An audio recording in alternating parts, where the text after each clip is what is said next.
Hello guys, manonood tayo ngayon ng laban ng Housing versus Pugan Lawin Villas dito sa may Project 8. So ngayon kulang pa lang sila mga player. So naghihintay pa tayo. Ang ganda ng ang ganda ng araw ngayon oh. Tingnan naman.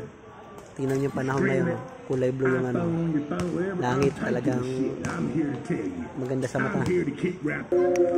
May kwento ko nga pala guys, itong Pugan Lawin Villas na to nakatabi ng General Hospital.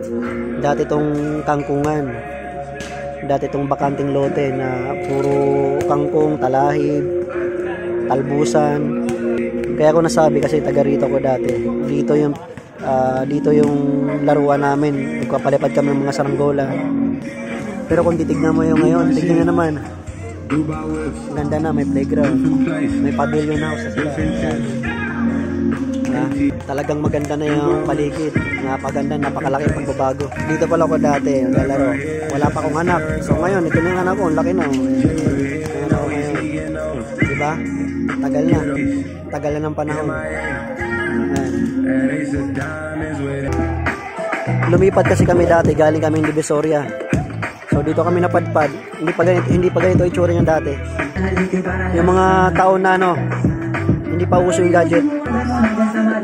Naalala ko 1993 kami lumipat dito. Mula 1993 hanggang 1996, 95. Yun ang mga taon na alam ko na binago na tong area na to. Katabi to ng General Hospital na malapit din sa may Ace Medical Center. Ayan yung building na yan. Grabe, ang ganda na ng lugar. Shoutout nga pala kay Kuya Lito, yung bantay dati dito. Hinahabol kami pag naglalaro kami rito. Papalipad ng Saranggola. Si Kuya Lito kasi MOYC dati dito eh. So ngayon yata, hindi na yata. Ang pagkakalam ko, pinalitan siya ni Briones eh.